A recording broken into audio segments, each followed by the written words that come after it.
Hello and welcome. Thank you for joining us today. We will begin our webinar in 5 minutes. Once again, we will begin our webinar in 5 minutes.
Hello.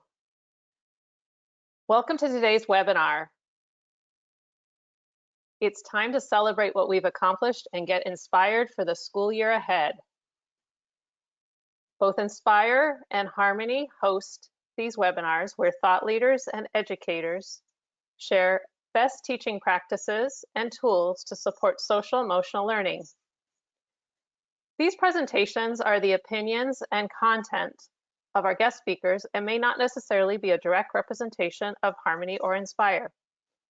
For best viewing of this webinar, it's recommended that you shut down your other browsers. Also, if you have questions for our speaker, feel free to use your question box on your GoToWebinar control panel. As a reminder, this webinar is being recorded and you'll receive a copy of the recording within the next week. If you're watching this webinar live, you'll receive a copy of the certificate of completion from GoToWebinar within 48 hours. You can download a copy of the slide deck today under the Handout tab on your GoToWebinar panel. Now, without further ado, I would like to introduce our moderator and presenter, Dr. Sara Rimm-Kaufman. Dr. Sarah Ram Kaufman has been conducting research on elementary and middle school classrooms for the last 20 years. As a Commonwealth Professor of Education at the University of Virginia, she has had a steadfast commitment to examining ways of improving school experiences for students facing adversity. One challenge she sees is that researchers have extensive knowledge about SEL, but rarely share it with teachers in an accessible format. This concern led her to write SEL from the Start, a book for teachers published in 2020. Thank you so much, Dr. Rimm-Kaufman, for joining us today and sharing your expertise. Hi, I'm glad to be here. Thank you very much. It is also my pleasure to introduce our amazing panel of educators. Welcome, Dr. Sarah Frayer, an award-winning teacher and public speaker in DC. We are also thrilled to have Whitney Green, an award-winning Harmony School counselor from Maryland, with us. I'm also excited to welcome back Alejandro Diasgranados, our National University Teacher of the Year, who currently teaches 4th and 5th grade. We are so happy to have Dr. Monica Loyce join us today, principal at Thorogood Marshall Elementary, a Harmony school in Chula Vista, California. Thank you all for joining us today. Back to you, Dr. Rimm-Kaufman. Thank you. I'm glad to be here. So let's get right to work and talk about some of our objectives for today. To start, let's reflect back on 2021. We'll start our talk by identifying some of the successes in teaching social and emotional skills and sizing up what we learned last year that will carry into next year's teaching. Then we're going to look ahead to 2021 and 2022. We'll learn about 3 important aspects of social emotional learning: creating a community, teaching skills explicitly, and meeting children's developmental needs. We'll understand the important role that school leaders and counselors play in social emotional learning goals, and we'll identify some student and teacher needs related to COVID and plan for success from the very start of the year. It's time for a poll. Thank you so much. We are going to kick off our discussion to learn a little bit more about your background. So we are going to launch a poll on your screen now, and please take a minute to respond. How much do you currently know about social and emotional learning? 1, I'm a beginner. 2, I'm familiar with SEL. 3, I know about SEL. 4, I know a lot about SEL. 5, I know enough about SEL that I can teach it to others. Please select one of your answers on your screen. We'll give you about 30 seconds to respond.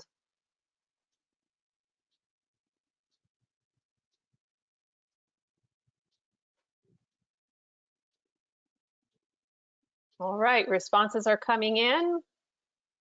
We'll give you a few more seconds to respond. We have a diversity of experience in our audience today, which is great.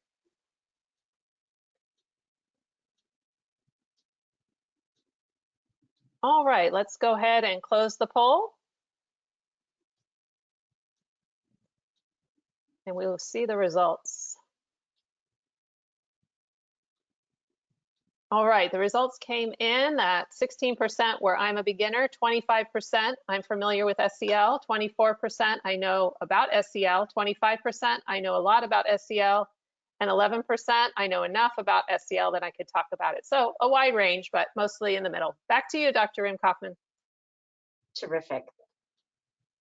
Okay, thank you.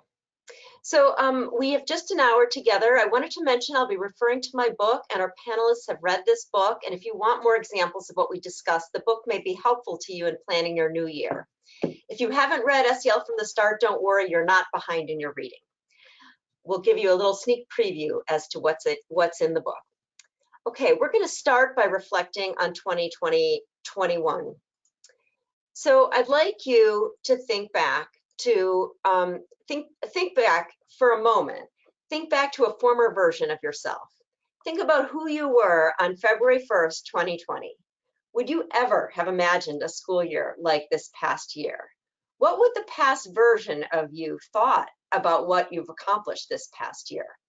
So we know this year has pushed teachers and students so intensely. We had pandemic conditions and terrible personal loss. We had racial tension and unrest. We had polarization in our country. It has been a school year on edge. We had to constantly change, shift, and adapt.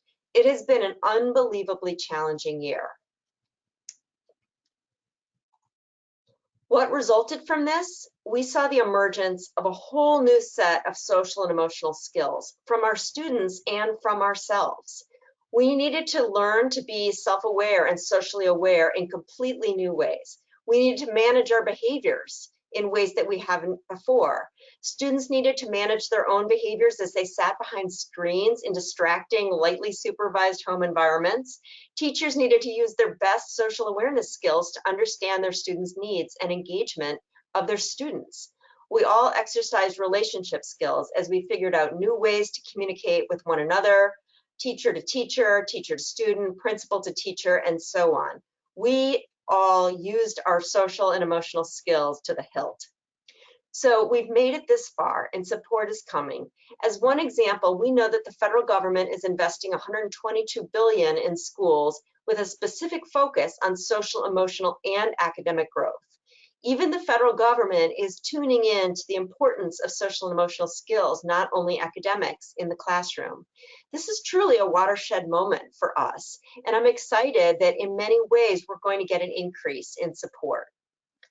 So we know that children and youth are built to be adaptable and resilient if they are in supported environments. Schools and classrooms can't do everything, but they're a really critical part of children's experience.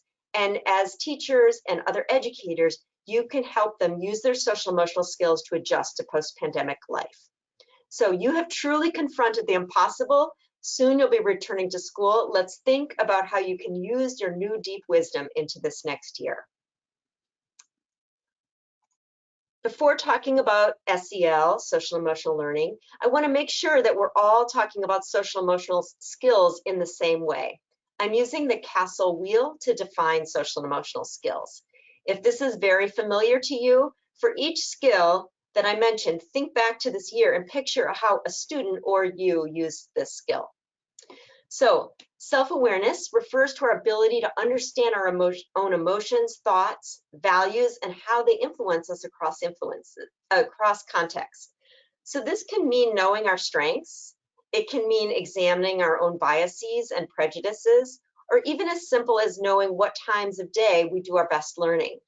Self-awareness can mean being aware of our gender, racial, ethnic, or religious identity, and even understanding some of the privileges or challenges we've had because of that identity. Self-management refers to our ability to manage one's emotions, thoughts, and behaviors effectively in ways that helps us achieve our goals. This includes our ability to delay gratification, stay focused on a task, and manage stress. So if you're listening to this webinar, you're using some of your self-management skills. So let me ask, did any of you get frustrated at times this past year? Well, did you yell and scream? If you didn't yell and scream, kudos to you because you used your self-management skills. Relationship skills refer to the ability to establish, maintain healthy and supportive relationships with diverse people and groups. So this means communicating clearly, listening well, and cooperating and working collaboratively. One important idea here is that good relationship skills means that kids can work with people who are different than them. That is a skill to learn. Social awareness refers to our ability to understand the perspectives of and empathize with others, including those who are different than us. That means we can take other people's perspective and show empathy and compassion. Social awareness also means understanding how people's experiences have been shaped by systemic inequalities present in our system. Then we get to responsible decision-making. It means our ability to make caring, constructive choices about our behaviors and social interactions. It means making well-reasoned judgments after analyzing the information that we have. It means identifying solutions to social problems that come up. If you've ever said to a student or maybe your only child, make good decisions as they walk out of the house or outside of the classroom, that refers to responsible decision-making. The outer circles of this diagram refer to the environments that support child and adult development of these skills. Now I think we're on the same page. Here's an example from 6th grade. We asked the 6th grader, how do students learn empathy? And this shows the influence of a classroom and the influence of teachers. One of my teachers called it being an influencer. If you do something, you influence the people around you, and then they influence people around them. And it just keeps going like that. And I think that's how the teachers started. The teachers have empathy and show empathy, and then students catch on. And then people around the students, like younger siblings or kids from other schools, friends from other schools catch on. And in the end, it'd take a long time, but the whole world would be empathetic.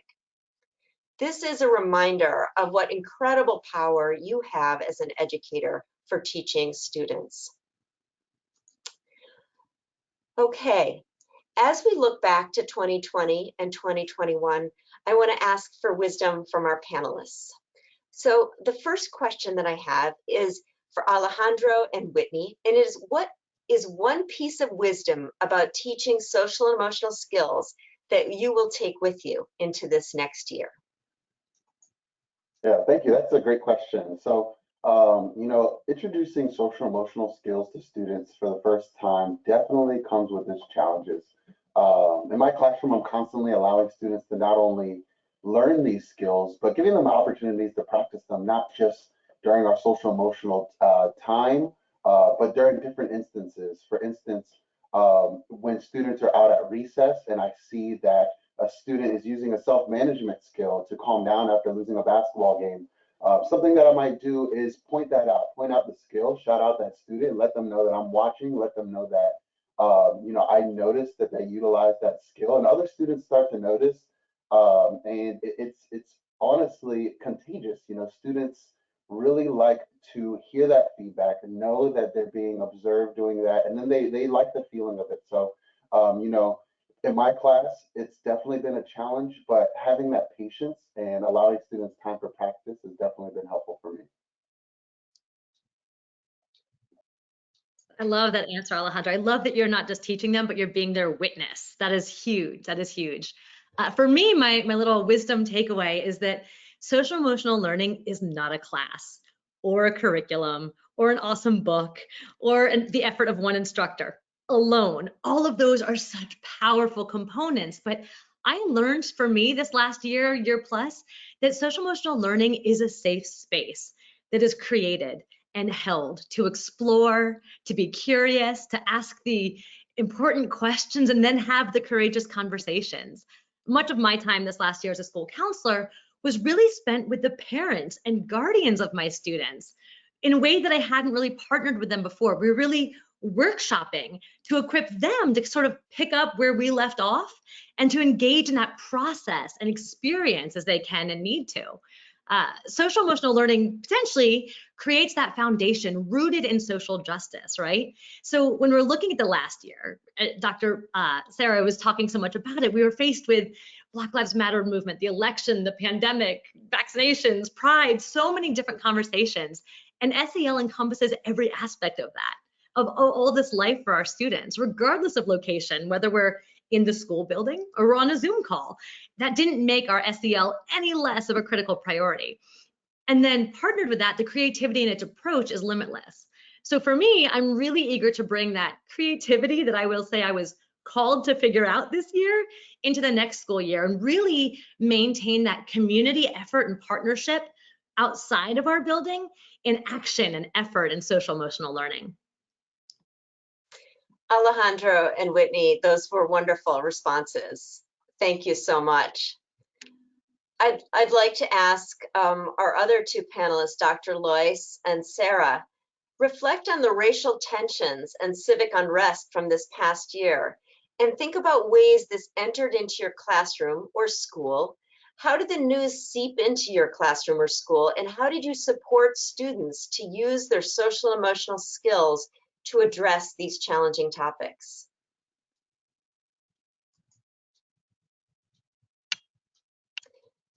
Dr. Loyce. Perfect. Thank you for the question. I actually think it's a great question. And I would like to just highlight how we as a school community have supported our students within the classroom. Specifically in Chula Vista Elementary School District, we believe that each child is an individual of great worth. And at Thurgood Marshall, we are carrying a safe community that really focuses on academic and social emotional development of our kids. And so as a National Harmony demonstration school, over the past 4 years, we've spent the time to ensure our Mustangs know that we are a safer environment in which we value everyone's differences. And as a school community, we use Harmony daily in Unit 1 to discuss diversity and belonging. And what we have found is that once students know what the platform is and then how they can go about communicating, then they're open to learning and hearing about other students. And then over the course of this year, we know that there's a lot that has really happened over the course of this year. Conversations did take place among staff and amongst students. Our teachers masterfully, because we have some amazing teachers here in Chula Vista, ensure that our students have agency and have voice, and were able to be respected and valued during the Harmony time, during meetup and during buddy up, to address whatever concerns, because our kids knew the platform. And so we've taught students to be able to have collaborative conversations, use their voice by using an I statement, understanding how other people feel through empathy, addressing bullying behavior, feelings, and solving problems amongst peers and adults. And what that did for us is, no matter what issue comes into our classroom, no matter what issue surfaces amongst our school community within Chula Vista, within California, or around the world, that we created the environment where kids can feel safer to be able to effectively communicate. So we've had a lot of hard discussions this year. What has helped us is the use of deep implementation of Sanford Harmony to be able to engage in these dialogues and conversations. Sarah. Yeah, thank you for this question. So I'm in Washington, D.C., and the school that I teach at is predominantly African American, 90%. And so with everything that was going on in the country, yes, it came to the school, it came to the classroom, and the students were asking questions. And the first thing that I had to do was refer back to them about the Harmony lesson about self-awareness. The lesson, what makes me awesome? And that goes with self-awareness. And the reason for that is because they had to be reminded, though what you see on the news, though what is going on, you are great, right? And that you have something good. And they had to get that back into them because they was feeling really bad about that.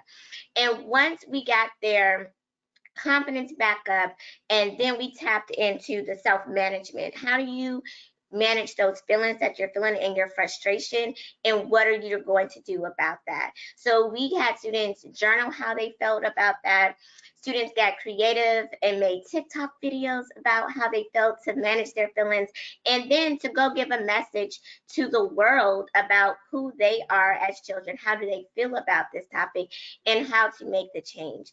And through that, the students realized that all people do not look at one race in a bad way, because they got to partner with schools with children that didn't look like them. And once they realized that it's not always the people, sometimes it's a policy problem. And then they got to them start thinking about policy and what these policies are made of. And they really got back to the root of self and what can they do for themselves, and always look at their self to know that they are great and they can make a difference to inspire others. Wow, these are amazing responses. Thank you, Dr. Loyce. Thank you, Sarah. Wow, great inspirational responses. Audience, we invite you to share in the question box now that you've heard these responses. Think back to what you've lived and learned from SEL this past year. Compared to before COVID began, do you think you are more effective, less effective, or about the same when teaching SEL? Go ahead and type these words to your response in the question box, and we'll share out a few answers.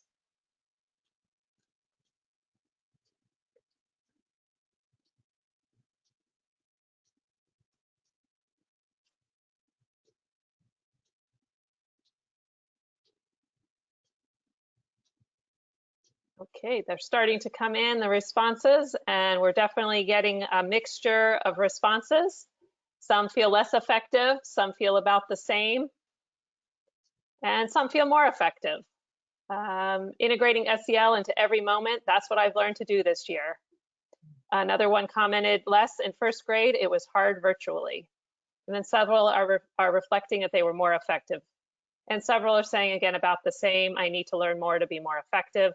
But just a range, and just overall appreciative that we're talking about this. Definitely more effective post-COVID, mostly because I intentionally look for teachable moments for SEL. So great responses, thanks so much, and back to you, Dr. Rimm-Kaufman. Excellent, thank you. Those are terrific responses, and I'm hoping when you leave this webinar, you'll feel even more prepared for this next year. We're gonna look ahead to 2021-22 and think about children's social and emotional needs. And particularly, we're gonna think about teaching some of the social and emotional skills that may have fallen to the sidelines this past year. I don't know whether you feel like some of your social skills are a little rusty, but mine are. So we know that students' needs may be greater than ever in the fall. We know nationwide enrollment was down 3% in schools. Many students simply did not enroll in school and show up. So in your post-pandemic classrooms, they may be coming in with a wide range of experiences. Some of the kids may have had very enriched activities at home with family members, and others may have not been part of the school experience at all, and you'll see everything in between.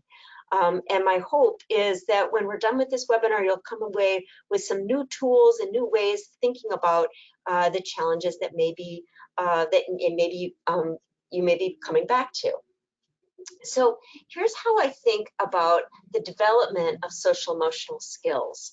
So there are three main ways that educators teach SEL. One is by creating a sense of community and connection. Another is by meeting children's developmental needs. And another by taking the time to create a lesson to explicitly teach children social and emotional skills.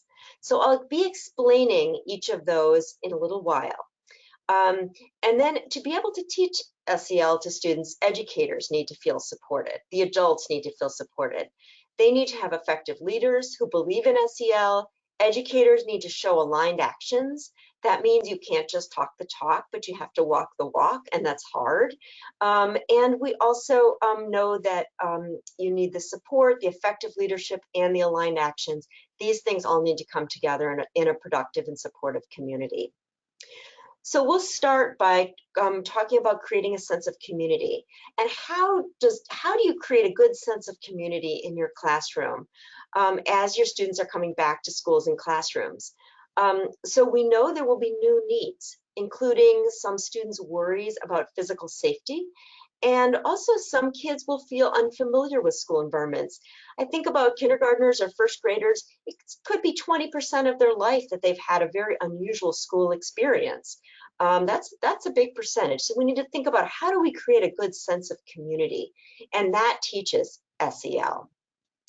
So one important idea is that it's important to establish norms. It's important, so in my book, SEL from the Start, I give a description of how to establish these norms in the beginning of the year. And these can be easily integrated with some of the new needs around physical safety and physical health of the school year. So first, generate excitement about learning, introduce the idea of norms, ask students to generate ideas of how their classroom should look, sound, and feel, ask students about behaviors that will help create this ideal classroom. Create broad categories and example behaviors, narrow to just a few clear norms, state them in the positive, and then explore them. It's very interesting to have students consider what situations make some norms harder than other norms. ask everyone to sign and agree to these norms, and then keep these norms alive by referring to them, discussing them, and modifying them as needed. So you want to revisit these norms throughout the year, throughout the first few weeks of school, so that it really create this, coherent sense of a shared culture in your classroom. Let's take a look at what this looks like. So, for example, we want our classrooms to look like a good place to think and learn, sound respectful, fair, and caring, or feel warm and safe. So here's an example from a classroom where they generated norms. In the center here, you can see one of the classrooms that I worked with went ahead and did some brainstorming around classroom norms and then circled the different categories until they came up with something that is on the right-hand side that says, in our classroom, we work together, we learn from our mistakes, we celebrate each other's successes, and we help other students so everyone can do their best work. This creates a sense of community and gives kids the experience that help them develop social emotional skills. So what else do we do around building a community? One is establish daily practices and routines to build community and connect. We heard about some of the materials from Harmony that are really useful for doing this. Daily meetings, meetups, focused on connection or shared activities can help with this. I encourage you to use strategies to size up if some of the individual kids in your classroom are feeling left out. So what you can do is you can set up some group work by asking students for their preferred partners and have them write out their preferred partners. Identify which students have been left out, and then privately identify ways to bring those children into the classroom and create more connection for those students. So in that way, if some students are never selected as a preferred partner, you can privately try to figure out who those kids are and make sure you're bringing them in and giving them a sense of community. You also can discuss and address what occurs online in your classroom outside of school. And that's a really important idea for creating this sense of community. So let's reflect as we create a sense of community this fall. How can we adapt and address some of the new needs of students? Here, we're going to turn to our panelists for their suggestions. And to start with, I'd like to hear from Dr. Loyce and from Whitney. What new concerns do you expect students will have when they come back to the school after the disruptions at home and school from COVID-19? Let's hear about that. Dr. Loyce. That's another great question. One of the things that I really do know is that students have always come to school with stress, worries, mental health, high ACEs numbers, suicidal ideation, behavior, family death, unique family dynamics. That has not changed. What has changed is that there might be an increase in what that might present on the school campus. And what I do know specifically here at Thurgood Marshall is that over 200 of our Mustangs have not been on campus since March of 2019. Some of our kinder and TK kiddos, they've never stepped foot on a campus. They've only experienced distance learning. So they don't know what the heartbeat feels like of our school community. And so as a leader on our campus, there will be some needs for transitioning and building community, ensuring our students understand about the learning process within the classroom and collaborating and building that amongst other children and staff members. We know that the routines will look different in terms of a variety of academic levels that our kiddos will present with. But what I do know is that our babies learned during distance learning. Our kids learned, and what we will do is we will meet our kids where they're at 100% when they come back on our campus. I strongly believe that academically, behaviorally, social, emotionally, we will meet our kids. We will also honor and value the voice of our family so that we can have a better understanding of what their children are going to need, but we also have to hear the voices of our children and our staff as well, because we're creating this environment where we also have had staff that have not been on the school campuses for over a year. And so thinking about how as leaders we can ensure that our students are thriving, that our educators are thriving, that I as a leader have to make sure that I know and I value that every child comes with a positive asset, every staff member comes with a positive asset, and then what can we continue to do to make sure we're supporting our kids, we're collaborating with agencies, we're partnering with our school counselors, social workers, we're partnering so that we can create that safer environment. We're utilizing utilizing our PBIS teams, our MTSS, and our tiered level of interventions, because we want personalized, positive experiences for our kids. So as a leader, that's a must. That's essential, because that's how I have to prepare for my babies to be successful here in Mustang Country. That's number one and paramount for me. Amazing. Thank you. Whitney? That was really powerful. You got me all revved up over here. I was so excited. I was nodding along. And yes, it's so true. So I think of our kindergartners also who have not been physically in the building. And I even had one tell me one day that he was so excited that I was real, and I couldn't figure out what he meant. But he thought I was a character on the morning show because he'd only ever seen me in the morning announcements that I pre-record. So much learning, so much newness for them coming back into the building, or into the building for the first time in the fall. But when I took this question and really thinking about what are those new concerns, and I believe for me and my community, there's a sense of when will the other shoe drop? Sort of this wonderment of, is this coming together temporary? When are we going to have to separate again? And that sort of undercurrent of angst and a little bit of fear, which we know is so hard, if not impossible, to learn through. So that's kind of where my headspace is going into this next year, that limiting that fear and that concern. And if you do work with kindergartners, you know that they can ask the most poignant of questions. And some of mine have already demonstrated that fear of their teacher getting sick, or what happens if their parents get sick when they're away because they haven't had to be away from them and go through that natural milestone in their development. So when the unexpected happens, as it just did for us, it leaves room for that wonderment of, well, what else can happen? If that can, then what else can? And that can be a very slippery slope and dangerous if it's not addressed and harnessed in a safe environment to explore in that dialogue. And my youngest students really have started to feel that and show that in a really big way. For some of my older students, my concern is that they took on a dual role this last year of being a virtual student themselves, as well as for many of them helping younger siblings while parents worked and took on conference calls in their home offices. And I believe that those students are going to take on that worry of, how is my family going to cope now that we're not all together? Or now that role that I took on, that I once played this last year and a half, that really helped to shape my identity a bit, I'm not as available to offer that anymore. What is that going to do to my family dynamic? Are we going to function? Are we going to be okay? And so really having to jump in and support that piece as well through that reintegration back into school. Amazing. That's just wonderful, Whitney. Now I'd love to invite Alejandro and Sarah to answer the next question.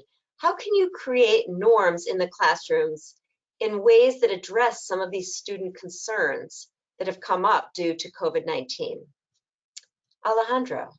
Yeah, another excellent question. So, returning to the classroom this fall will be an experience that my students and many other students around the country haven't had since March 2020. So when students return this fall, my goal, especially will be to create an environment that's comfortable and inclusive for all students, where they all feel safe and supported.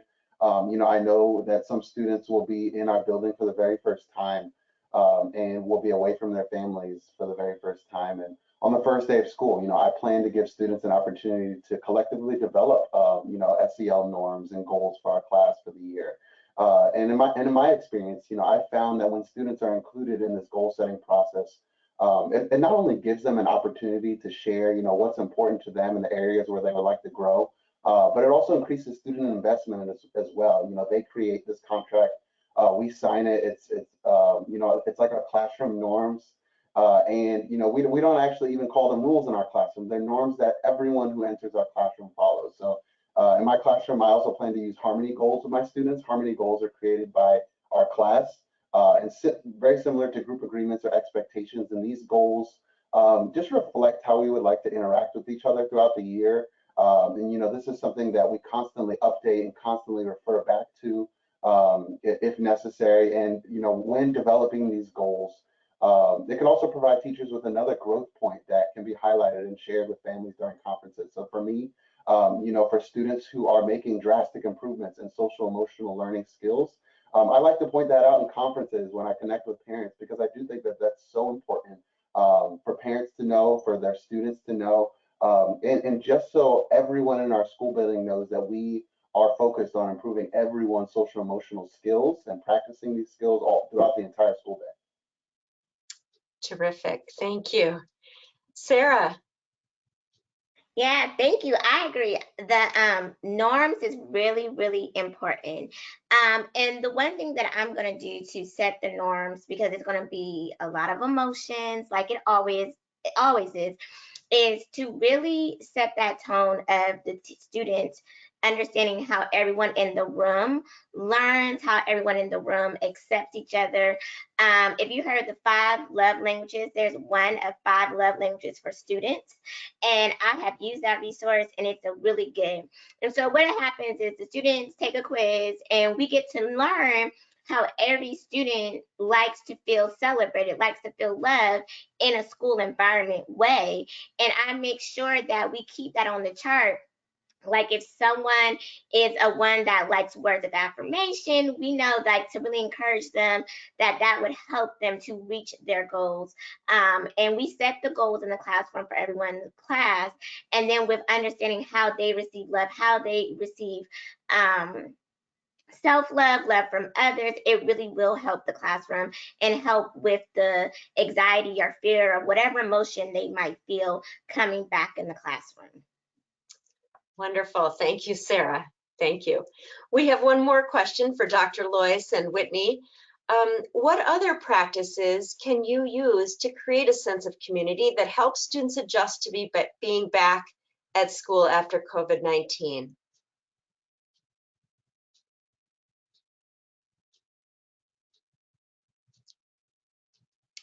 Whitney, do you want to go first? Sure. I'm going to sound a little bit like a repeat now because you guys have been flooding around with so many amazing, amazing ideas. But similarly, my students craved and asked for our meetup meetings, which is part of our Harmony curriculum that we used. They missed that community that they had, or that we'd all maybe taken for granted, if we're being truly honest, when we went virtual and we realized what we had and what we were navigating now. And they were thirsty for those familiar feelings. So even when we edited them to fit in our new dynamic of being on Zoom classrooms, they wanted those meetups. So I know that those meetings and that coming together, that creating that classroom community with those shared expectations and norms, those responsibilities and the steps of support and accountability that you process through is definitely the way we're not only going to begin our year to hold that space for check-ins and visiting feelings, to reevaluate those efforts, but really to maintain that as a consistent throughout the year. That was one thing that my students taught me they needed as a consistent, they wanted as a consistent for them. We witnessed their value firsthand. And so I've met with my admin team, and this isn't going to be something that was highly encouraged as it had been in the past. It was suggested that when you can, it's a great idea. Now we've carved out specific time in our schedule daily for that consistency of those meetups and that safe space I was talking about earlier, that you just hold for those students to be curious and have those courageous conversations and get to explore things together in that community sense. Wonderful. Dr. Loyce, do you have anything you'd like to add? Yes, absolutely. You know, I think it's going to be essential for school leaders to really help to normalize the school environment and the safety of school buildings. Remember, a lot of our kiddos have been out a long time, and some schools have had kiddos on campus as a level of hybrid or in-person instruction or a blend. Our kiddos will be coming, and they have always come with different values, beliefs from their home environment. And we here within Mustang Country, we want our kiddos to focus on what's in their control versus what's out of their control. And as a school community, we have an opportunity to help our kids transition back on this journey towards success. And how do we do that? Specifically for us here in Thurgood Marshall, we partner and collaborate with our PBIS team, our MTSS community, to find out what our kiddos need to help them. We, get the voices of our teachers so that we know what's going on. How can we make sure that our kiddos have a sense of community? But every single quarter, you have to have a level of character themes. You have to have, your student council, your spirit days, student voice, zones of regulation, just the level of positive reinforcement in terms of like, wow, so that's something we use here in Mustang Country, but not only for children, but also for staff as well.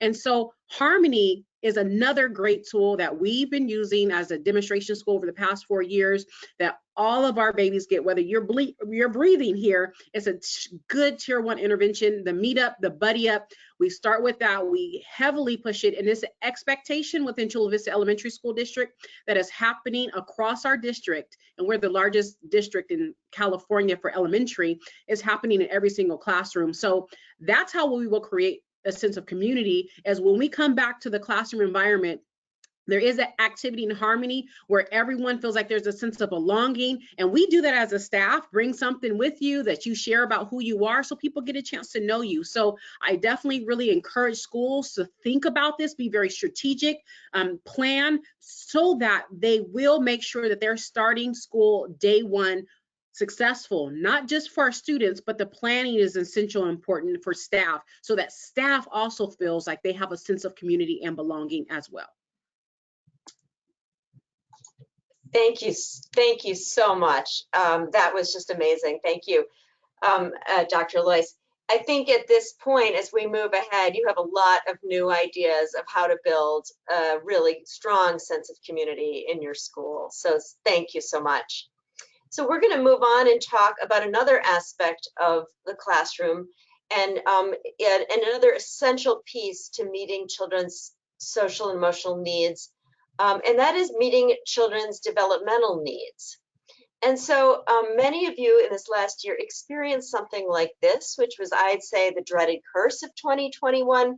And essentially, this is a student's way of saying, you are not meeting my developmental needs. So when kids are showing a lack of engagement, it means there's a misfit between what they need and what classrooms or schools are offering.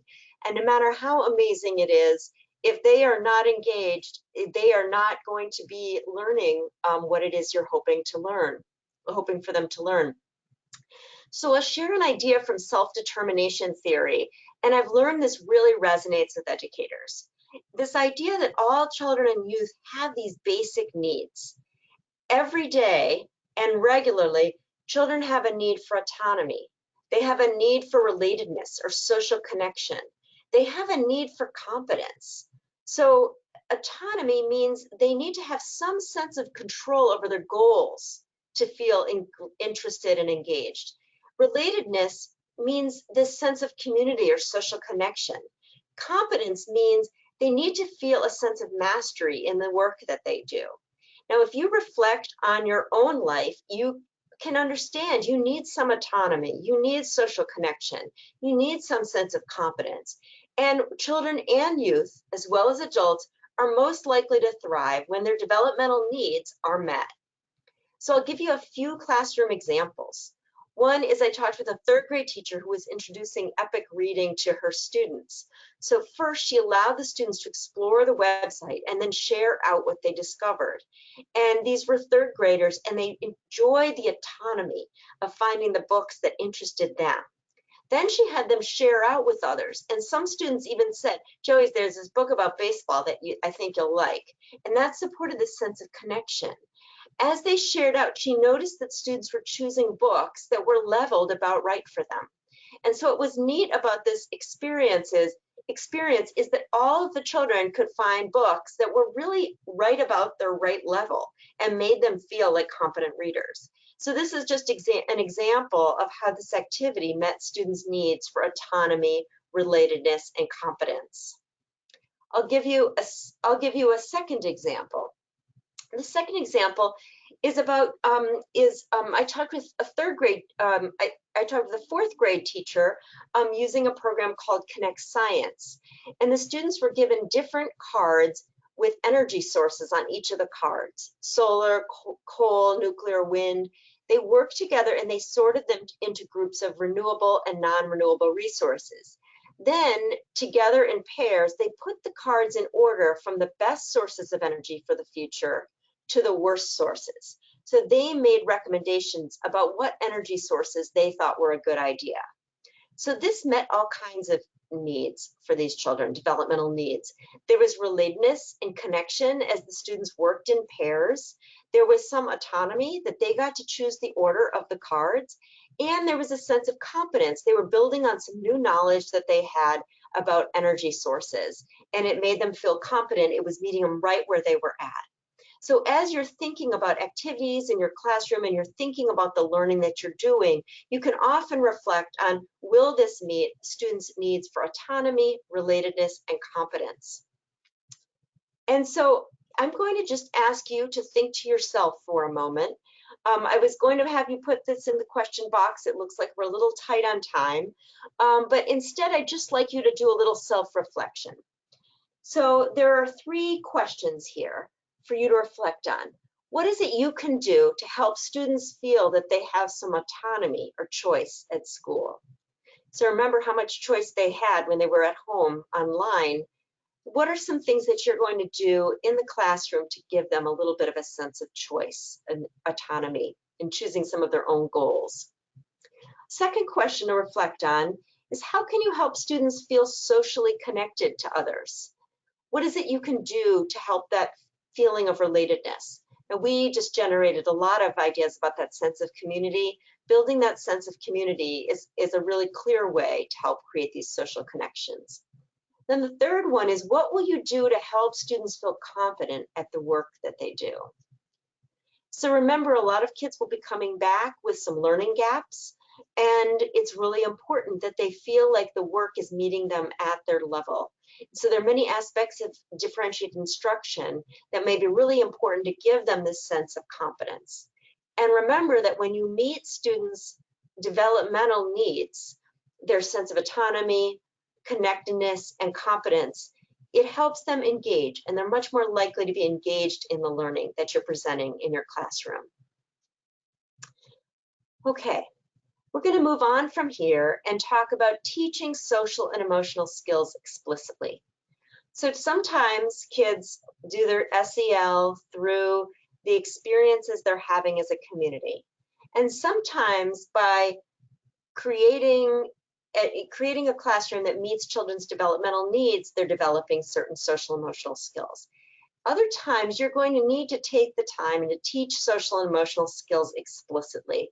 And you're going to need to create some lessons or use some lessons that really hone in on the specific skills that children need to learn. So to think about this teaching, I want to raise a couple important points about how we learn.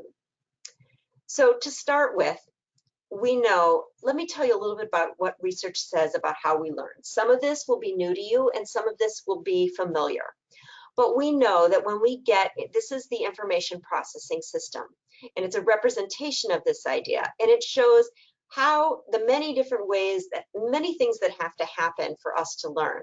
And what that means is there are also many ways that we can forget. There's more than one way to forget. So one thing is, when incoming information comes in, if we pay attention to it, it goes into our sensory memory.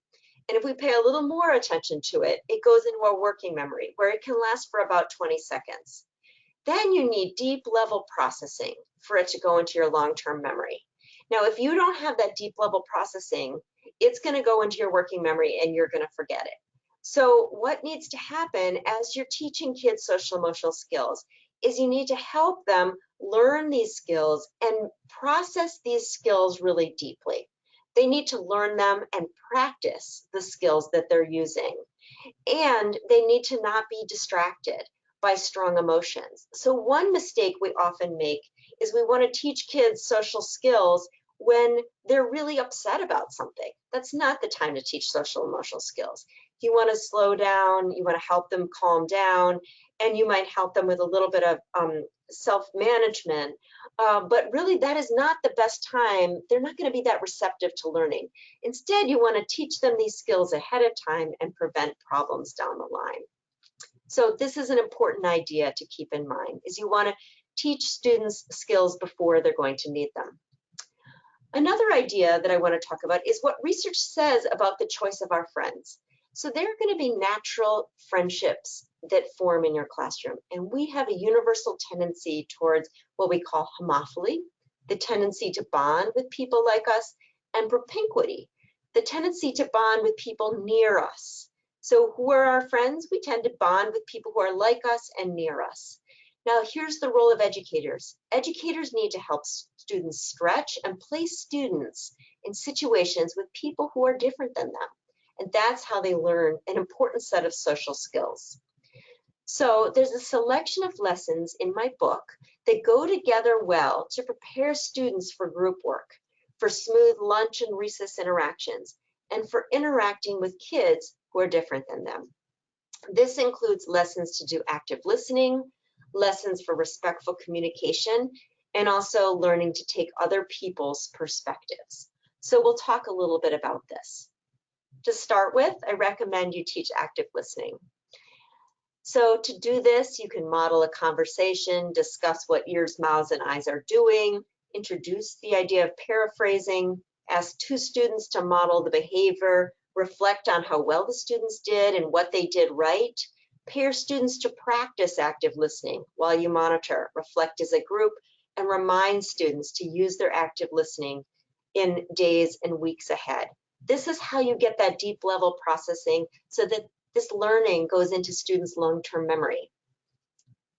Here's another thing you'll want to teach, that you'll want to teach respectful communication.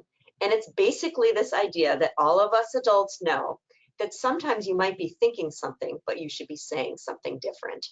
So you want to poll the class to understand, do they think group members should always agree with each other?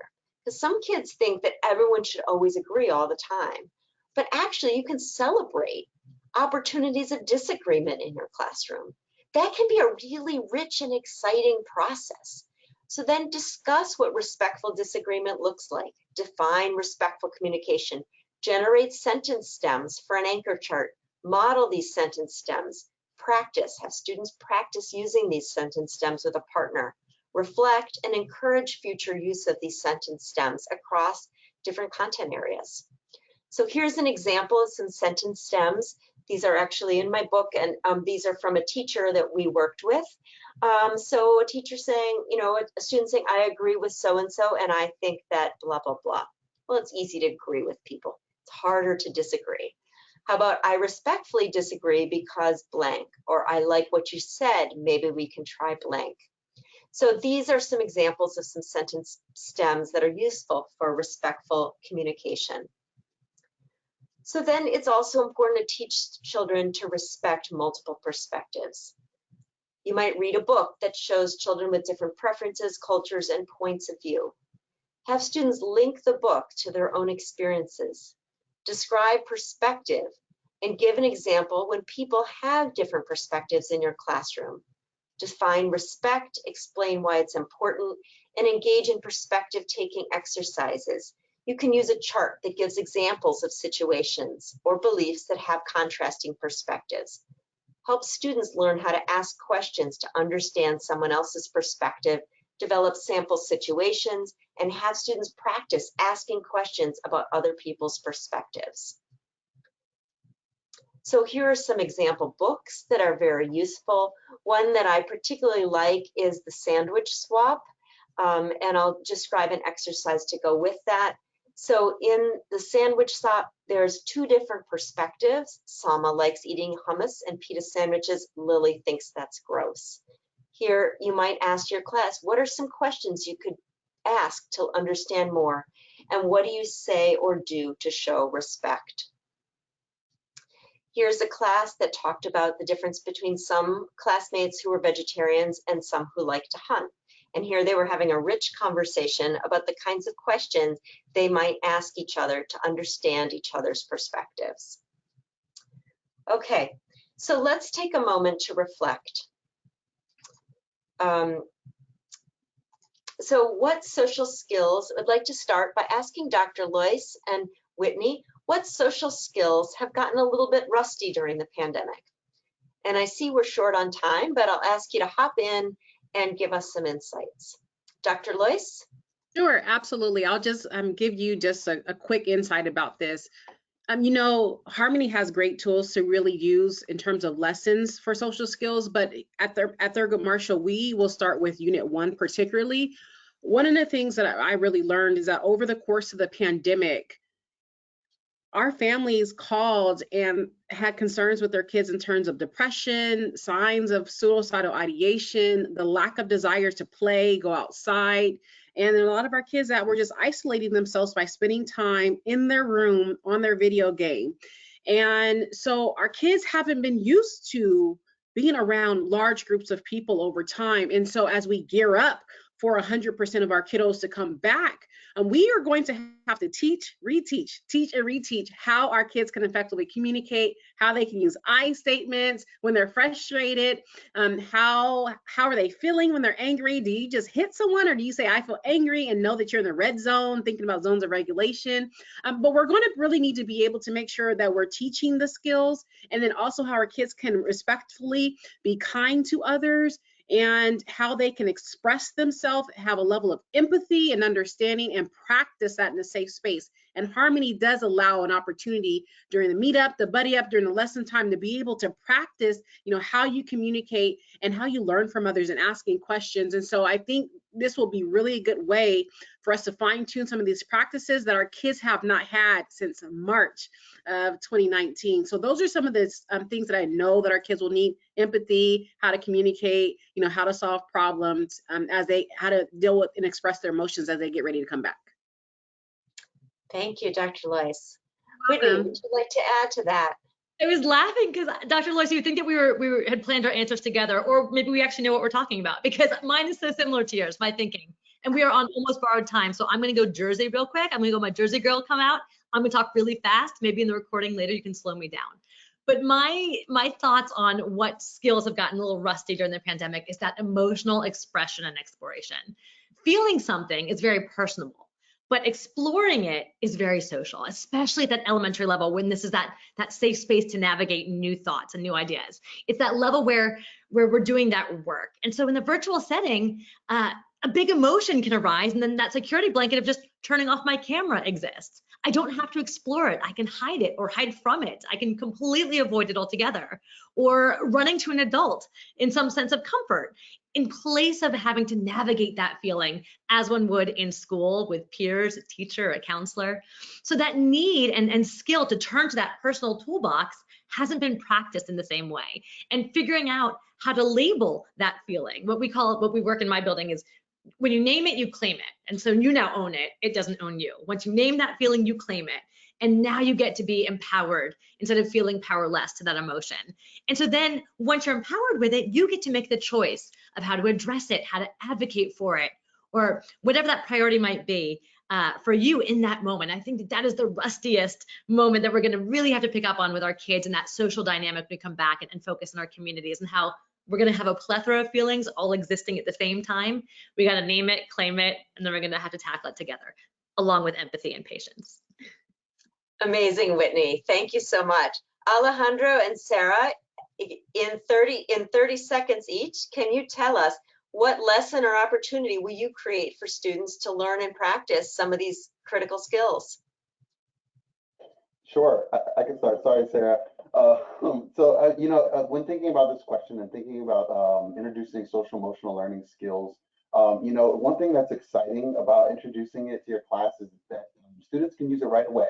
So, and students also don't have to have a boatload of background knowledge, like different subjects like math or reading. So students practice these things already at home. They come to school with their norms that they do and throughout their home and their community, and they can bring these to the classroom, and they can already show them to the class and their classmates, and they can in the classroom, teachers can point these things out really early. It allows students many opportunities to find success in the classroom. Maybe they're not finding success in other subjects, but with social emotional learning, all students are able to achieve growth and grow socially and emotionally, especially during a year like this year. Sarah, do you have just 5 seconds worth of advice here? 5 seconds. I'm just tell you this one activity is called Inside, Outside, but do you see me? So basically it's just an activity for you and your students to get to know each other, the importance of understanding everyone's different cultures and background, and knowing that it's more than just the color you see, and let children get to see themselves all together. You give them rainbow cards, they write what that color means to them, what comes to mind, and they get to see that they are a whole rainbow of a person, different colors, different things make up each one of us. Awesome. Thank you. Thank you so much. So educators, you've accomplished so much. You've learned a lot about SEL in the past year. We encourage you to take those powerful lessons with you into this next year. I'd like to say thank you very much. I'm especially grateful to Harmony and Inspire, and thank you to these amazing, inspiring panelists. Thank you to Amanda, John, Amy, and Kylene, and to National University, and a special thank you to teachers for all you're doing every day. I encourage you to take a look at SEL from the start. My goals were to make it easy to read and use. Thank you very much. Thank you so much, Dr. Rimm-Kaufman. We were thrilled that you could be here for sharing your expertise. I also want to take a minute to thank our amazing panelists. Thank you, Whitney, Alejandro, Sarah, Dr. Loyce, for all being here today and sharing your inspirational reflections. I know there were more questions and comments coming through the question box. Here is their contact information. We encourage you to reach out to them, ask the questions. They are there for you to support you in this important work. And we just thank you for your time and focus and inspiration. And we hope you can all join our next webinar, Tell Your Story Before They Do, presented by inspirational speaker and poet, Mr. Nate Howard. That'll be on Wednesday, July 28th at 10 a.m. You can sign up today, and live attendees will be entered to win in the raffle a copy of his new book, Tell Your Story Before They Do, a guide to winning the battle of you versus you. So you don't want to miss that webinar. We hope to see you all at that next webinar in July. Once this webinar comes to a close, a survey will launch on your screen. It's very short, and we greatly appreciate your feedback. We do read your feedback and take your responses seriously.